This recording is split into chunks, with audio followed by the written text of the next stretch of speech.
Hey everyone, it's Em back again with another sketch that I left for a year and now feel the confidence to complete, which is great for me.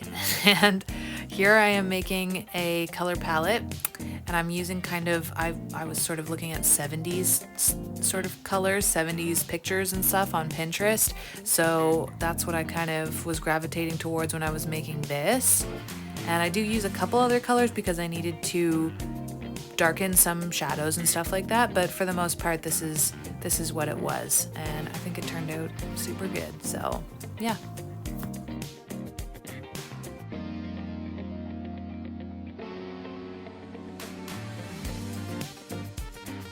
What I like to do when I'm planning an illustration like this and planning to color it is once I have my color palette ready, I try to find places where I'm going to put a specific color. I'm going to try and put that somewhere else in the drawing as well, so that it's not just showing up one time. It's going to show up a few times throughout, sometimes smaller, sometimes just sprinkled in, but as long as a color is not just in one spot, unless it's like a focal point, then that's what I try to go with. That's sort of a rule that I use for myself.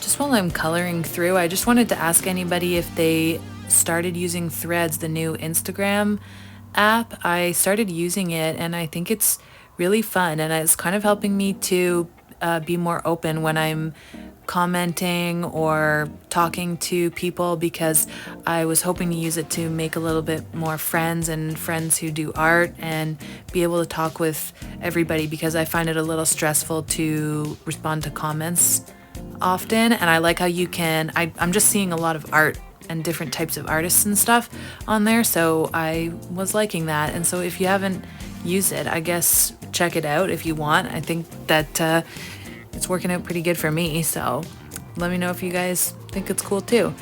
And yeah, so this video I did a lot of work with bounce shadow and stuff, or reflective light, and I am really getting into that. I'm really liking using it. I like using different colors in the reflected light sections, and I'm finding it really fun, and it's inspiring me to do a lot more like shadowing. And I always like shadowing and using light and stuff, but I want to do more high contrast stuff because I always think that looks really good. There I am adding another color because I wanted it to be a little darker in some of the shadows. So this drawing is going to have a lot of what I think is cool shadows, because I think it turned out really well with that. So I'm pretty excited. I'm definitely going to make this into a print. I always liked this sketch from whenever I first made it. I don't know what I was doing that day, but I was having such a good day for drawing, and I'm still really liking this drawing, even though I did it maybe even more than a year ago. So that's really something for me, because usually I hate everything like immediately after I do it or a day after I do it. So I'm happy that this one worked out well, and I'm excited to turn it into a print.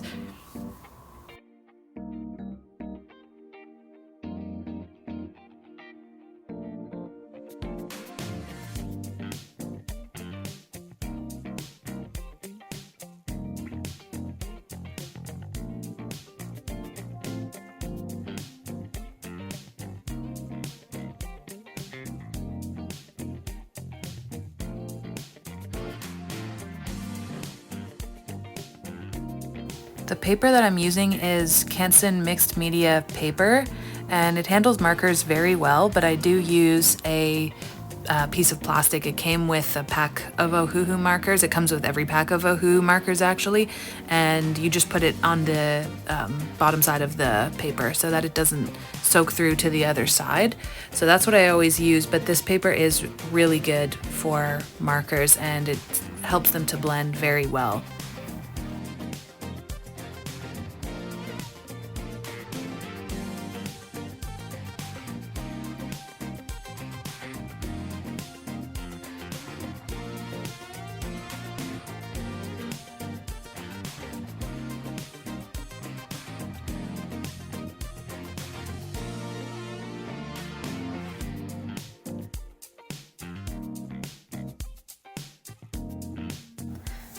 I also wanted to ask if anybody had any good show recommendations for now because I recently finished Succession, which I don't know if anybody else watched it, but it's really, really good in my opinion. And now I'm into scary movie season, summer slasher season. Obviously, just like every summer, I'm really big fan of that. Like movies like Scream and I Know What You Did Last Summer and stuff like that. So if anybody has any good recommendations for movies like that, I would love to hear them because I love spending my summer watching movies, especially on the rainy days. I did recently watch The Scream from 2022 with Jenna Ortega in it, and I thought it was pretty good. I liked that they had some of the old actors in there from before, like I love Courtney Cox, she's in there, and I thought that she did pretty good. So, yeah, it was cool. I'll really watch anything. I'm not really that picky with movies because I just enjoy watching movies so much. I find it very relaxing and fun.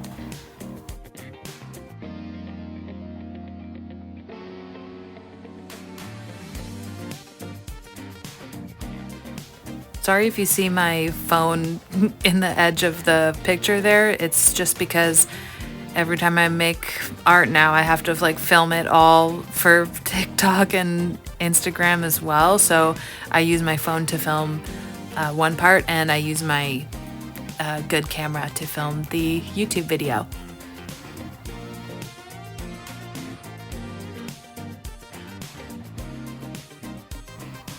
Here is where I went in and put the same kind of greens from the leaf that the frog is holding at the top of the page. I put it into these little leaves at the bottom to, like I said before, make sure that it's all sort of cohesive with the colors, and there is some of that green as well at the bottom of the page, like along with the top.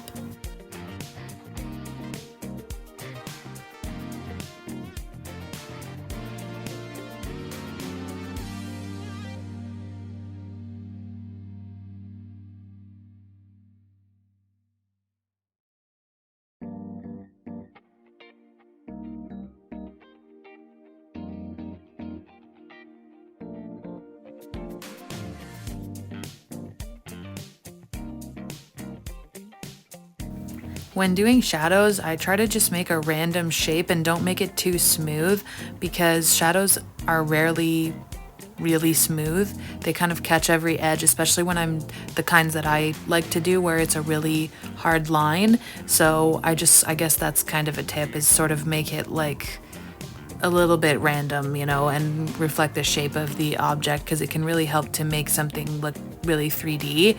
And yeah, I use this color called Mellow Peach a lot because it's very neon, and I like how it works with pretty much any color. You can put it in there and it's going to show up and make a really cool bounce shadow effect. In my opinion, I really like the way it looks.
I wanted to show how much effort it takes to blend in these colors here. If you're doing like a shadow that's has a lot of contrast in it, it does take a little while to blend them in, but you'll get there. So just keep going, and that's why I had mentioned the paper, because it's good to have a nice strong paper that's going to handle all the blending and the markers. And I like to use often 3 colors, one middle, one the darkest, and then one a very light color, and kind of mixing all those is going to help you to blend it really easily. And yeah, so that's what I would say about that. That's what my recommendation would be for blending.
I didn't want to bore you with too much line work, because it's sort of, you see how you get it. You see how it's happening. It's happening.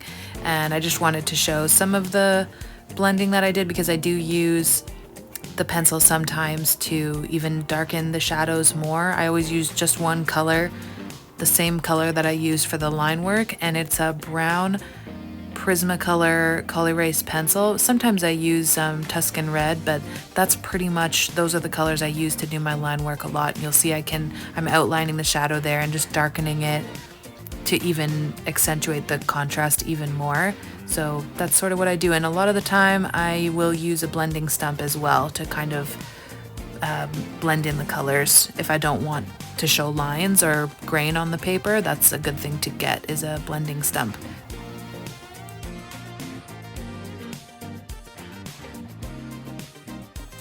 Right now, I'm also working on a large illustration for fall. That's going to be a spooky themed village, and my goal is to put it onto a long sleeve shirt and sweaters, and I'm really looking forward to making it. I've never done a whole village before. I've done a few little fall houses and stuff, and I do really enjoy making them because I love doing detail. I do have to be a little careful with how much detail I do because of how it's going onto a shirt, but I'm gonna make prints of it and stuff, and that kind of thing really excites me and makes me inspired to make more stuff. So if you want to check that out, the series is going to be on TikTok and Instagram, and so yeah, it would be greatly appreciated if you're into that kind of thing.